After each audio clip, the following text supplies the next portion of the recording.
Hello दोस्तों, Radhe Radhe, good evening. आज हम बिहार स्टेट हिंदी में माध्यमिक स्तर का सॉल्व पेपर देखेंगे कि कैसा कैसा क्वेश्चन आता है और एग्ज़ाम में पूछे गए हैं। सेशन वाइज हम देखेंगे। पहले तो हम विषय सूची देख लेते हैं, क्या क्या मतलब पूछा जाएगा, कौन से सब्जेक्ट से क्या आएगा। चलिए देखते हैं यहाँ पे। स्टार्ट करते हैं। देखिए, आदिकाल से क्वेश्चन आएगा। आदिकाल का नामकरण विभाजन और हिंदी साहित्य का नामकरण विभाजन। फिर आदिकाल से क्वेश्चन आएगा, फिर भक्तिकाल से, फिर रीतिकाल से, फिर आधुनिक भारतेंदु द्विवेदी, छायावाद युग, प्रगतिवाद युग और प्रयोगवाद नई कविता से क्वेश्चन पूछा जाएगा। अगला देखते हैं, हिंदी की गतिविधाएं से कहानी, नाटक, उपन्यास, निबंध और आलोचना से पूछा जाएगा। फिर अगला है कि हिंदी गद्य की नवीन स्वरूप में संस्मरण, रेखाचित्र और जीवनी से पूछा जाएगा। चर्चित कहानियां भी उसमें लगी हुई हैं। कौन सी चर्चित कहानियां हैं? कानों में कंगना, उसने कहा था, कहानी का प्लाट, पूस की रात, पंच लाइट और चीफ की दावत। चयनित उपन्यास भी लगे हैं। गोदान, त्यागपत्र और मैला आंचल से क्वेश्चन पूछा जाएगा। और चयनित नाटक भी लगे हुए हैं। चंद्रगुप्त और आषाढ़ का एक दिन। चयनित निबंध में गेहूं और गुलाब का निबंध, आचरण की सभ्यता का निबंध और नाखून क्यों बढ़ते, हजारी प्रसाद द्विवेदी, श्रद्धा और भक्ति, रामचंद्र शुक्ल का। चयनित कवि और कविताओं में विद्यापति की पदावली से है, देख रेख, राधा रूप अपार और जय जय भैरवी। इससे नहीं पूछा जाएगा, विद्यापति की एकाक दो पदावली पूछ ली जाएगी। अगला चलते देखते हैं क्या है इसमें। सूरदास के भ्रमर गीत से भी पूछ लेता है। और नागमती के वियोग खंड, मतलब नागमती का जो क्वेश्चन दे दिया जाता है, मतलब उसका पंक्ति दे दिया जाता है और उससे पूछते हैं। और रामचरित के मानस से भी एकाक दो क्वेश्चन आ जाता है। और यहाँ तोड़ती पत्थर के बारे में एकाक दो क्वेश्चन इसमें से पूछ लेते हैं। बाकी और कोई इम्पोर्टेंट इसमें नहीं है। और काव्य शास्त्र इम्पोर्टेंट है। रस, छंद, अलंकार, ये चाहे 9th-10th का आप दें और चाहे तो 11th-12th का दें, सब में पूछता है। और व्याकरण में देख ले, व्याकरण तो सब है, 9th-10th 11th-12th दोनों के लिए इम्पोर्टेंट है। सर्वनाम, संधि, समास, उपसर्ग, प्रत्यय, पर्यायवाची, विलोम, सद, वाक्य संशोधन, कुछ पत्रिका और राष्ट्रभाषा और राज्यभाषा के बारे में जानना है। चलिए पहले प्रीवियस पेपर देख लेते हैं। आज क्वेश्चन का प्रीवियस पेपर देख लेते हैं, फिर आगे चलते हैं, देख लेते हैं। चलिए, सब्जेक्ट हम बता ही दिए कि कैसा कैसा क्या आएगा, किसमें क्या। चलिए अब देख लेते हैं। हिंदी साहित्य का काल विभाजन एवं नामकरण से कहाँ पे कैसा क्वेश्चन पूछा गया था। चलिए देखते हैं। हाँ, आदिकाल को चारण काल किसने कहा है? ऑप्शन ए है मिस्र बंधु, बी है ग्रियर्सन, सी है आचार्य रामचंद्र शुक्ल, डी है श्रीसेंगर। तो किसने कहा था? ग्रियर्सन जी ने आदिकाल को चारण काल कहा था। बॉक्स में भी पढ़ते चलते, इससे भी क्वेश्चन आ जाएगा। आरंभिक काल किसने कहा? मिस्र बंधु। और प्रारंभिक काल गणपति चंद्रगुप्त ने कहा था। और रीगाथा काल शुक्ल जी ने, संधि काल और चारण काल राम कुमार वर्मा। और बीज वपन काल किसने कहा था? महावीर प्रसाद द्विवेदी। चारण का दो लोगों ने कहा था, एक चारण काल कहा था राम कुमार वर्मा जी ने, संधि और चारण काल कहा था एवं चारण काल। बल्कि यहाँ पे ग्रियर्सन जी ने केवल चारण काल कहा और राम कुमार वर्मा जी ने संधि और चारण काल बोल दिया था। चलिए अगला चलते हैं, देखते हैं। ये देखिए, बिहार स्टेट 2023 में पूछा था फर्स्ट शिफ्ट में, और बिहार स्टेट 2023 में सेकंड शिफ्ट में 14/9 में। काशी नागेश्वराचार्य द्वारा हिंदी साहित्य के बृहत इतिहास कितने खंडों में है? तो कितने खंडों में है यहाँ पे? तो वह 16 खंडों में प्रकाशित है। अगला है कि हिंदी साहित्य के इतिहास लेखन में पूर्व किस प्रसिद्ध ग्रंथ में हिंदी के विभिन्न कवियों के जीवन, वृत्ति एवं कृतित्व का परिचय है? तो किसमें है?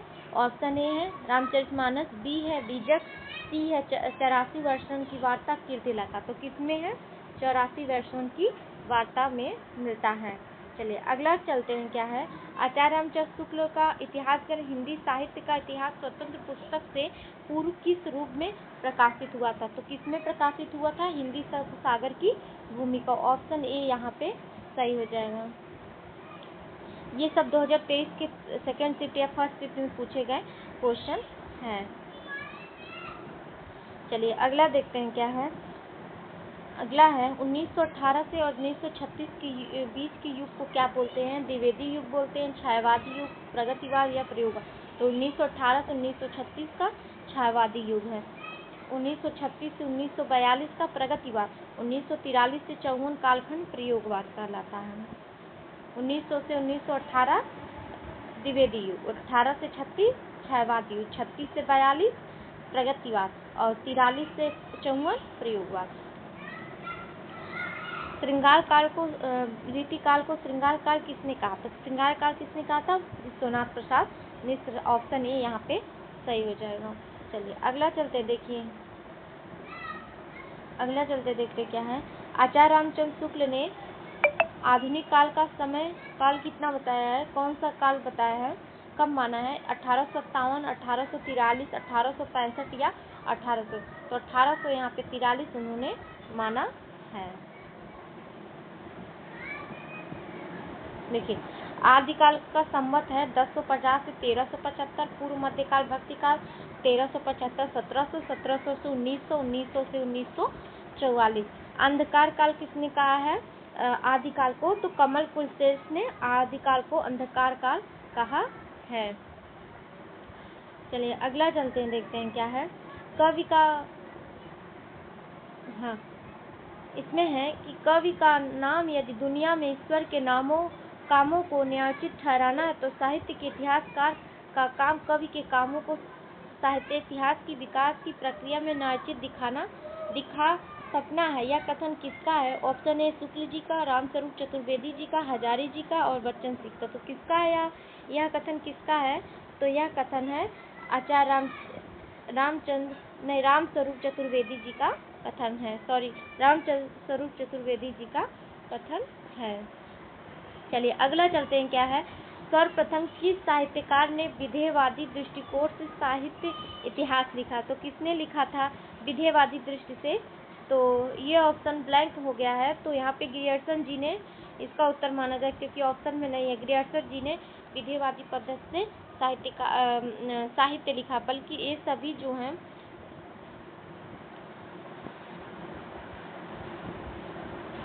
अच्छा, आयोग ने इस प्रश्न का उत्तर ग्रियर्सन माना, जो कि असंगत है, क्योंकि ग्रियर्सन जी ने इन्होंने कालानुक्रम पद्धति से लिखा है। इसमें से कोई ऑप्शन सही नहीं है।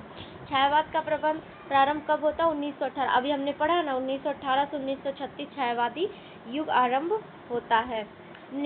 हिंदी साहित्य का प्रथम इतिहास किस भाषा में लिखा गया? ऑप्शन ए है फ्रेंच, ऑप्शन ए अंग्रेजी, बी है हिंदी, सी है फ्रेंच और डी है उर्दू। तो किस में लिखा गया था? फ्रेंच भाषा में। किसमें? फ्रेंच भाषा में।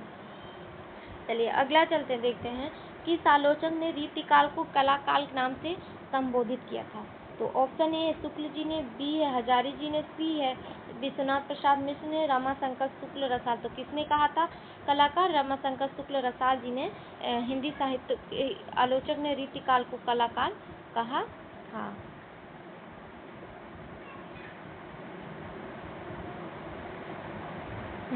ऑप्शन नंबर डी यहाँ पे सही है। तो रीतिकाव्य जॉर्ज ग्रियर्सन जी ने बोला था, रीतिकाल शुक्ल जी ने, श्रृंगार का विश्वनाथ प्रसाद मिश्र और अलंकृत का मिश्र बंधु जी ने बोला था।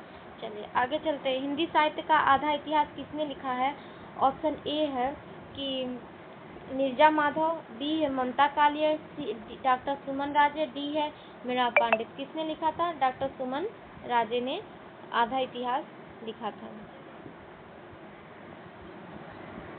चलिए अगला चलते हैं, देखते हैं कि आचार्य रामचंद्र शुक्ल ने आदिकाल का विवेचन नामकरण कुल कितने पुस्तकों के आधार पर किया था? तो 12। इनकी 8 देसी भाषा और 4 पुस्तकें थी।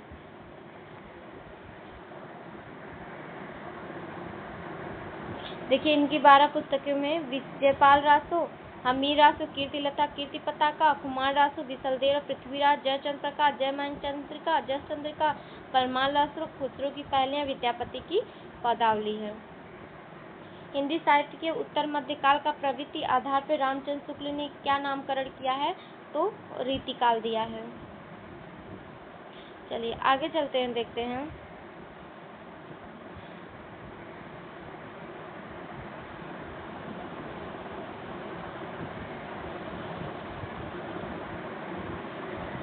हाँ, आगे चलते। किस इतिहासकार ने हिंदी साहित्य का प्रारंभ संवत 1057 मानते हैं?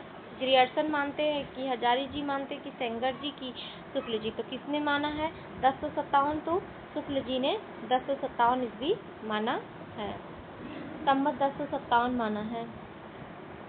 चलिए अगला चलते हैं, देखते हैं। हिंदी साहित्य में आदिकाल के लिए आधार काल नाम किसने दिया है? तो आदिकाल को आधार काल नाम दिया है डॉक्टर मोहन अवस्थी जी ने दिया है। चलिए ये यूपीपीएससी जेआईसी 2021 में पूछा गया क्वेश्चन है। चलिए यहाँ पे चारण काल ग्रियर्सन जी ने, आरंभिक काल मिश्र बंधु जी ने, और बीजवपन काल महावीर प्रसाद द्विवेदी जी ने, वीर गाथा काल शुक्ल जी ने, सिद्ध सामंत काल राव संस्कृतियां, वीर काल विश्वनाथ प्रसाद में, संध्या चारण काल रामकुमार वर्मा, आदिकाल हजारी प्रसाद द्विवेदी, आधार काल सुमन राजे, और जयकाल रमाशंकर शुक्ल साल जी ने दिया है। चलिए अगला चलते 19 नंबर क्वेश्चन है कि रामचंद्र शुक्ल के अनुसार हिंदी साहित्य इतिहास में नागरिक प्रचारणी सभा से प्रकाशी हिंदी शब्द सागर की भूमिका किस शीर्षक से लिया गया है? तो हिंदी साहित्य का विकास शीर्षक से लिया गया है। चलिए आगे चलते हैं, क्वेश्चन देखते हैं कि आगे चलते हैं, देखते हैं। A dictionary of English and Hindustani पुस्तक के लेखक कौन है? तो चार्ल्स ग्रिकारिस a dictionary of English and Hindustani के लेखक माने जाते हैं। एशियाटिक सोसाइटी ऑफ बंगाल की पत्रिका के विशेषांक के रूप में निकलने वाला हिंदी साहित्य का इतिहास कौन था? तो वो था the modern vernacular literature of Hindustan था। यहाँ ऑप्शन ए यहाँ पे सही हो जाएगा। चलिए अगला नंबर क्वेश्चन चलते हैं, क्या है? कौन से काल को संधि काल या चारण काल नाम देने वाले कवि कौन है? आदिकाल को तो कौन थे? अभी हमने पढ़ा था कि राम कुमार वर्मा संधि काल को चारण काल नाम देने वाले कवि थे। चलिए अगला चलते हैं कि हिंदी साहित्य का वैज्ञानिक इतिहास के लेखक कौन है? ऑप्शन ए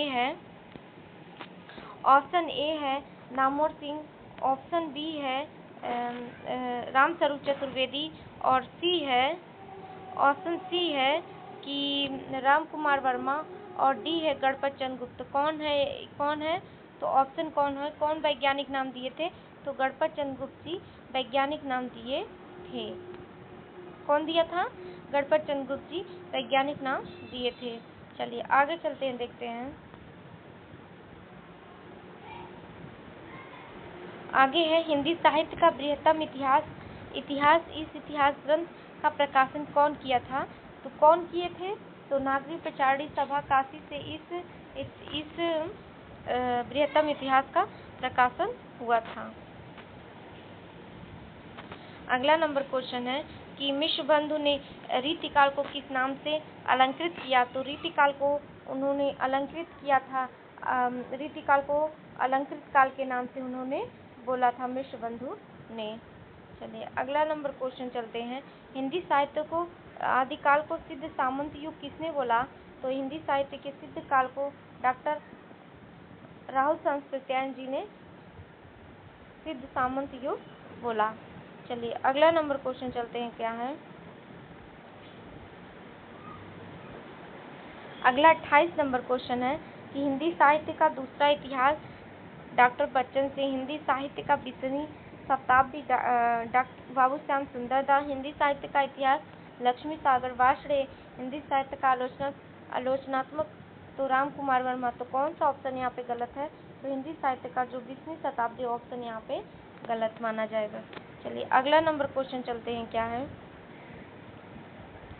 अगला नंबर है कि हिंदुस्तानी को सर्वप्रथम हिंदी किस विद्वान ने कहा? तो किसने कहा? तो गिलक्राइस्ट जी ने बोला है यहाँ पे।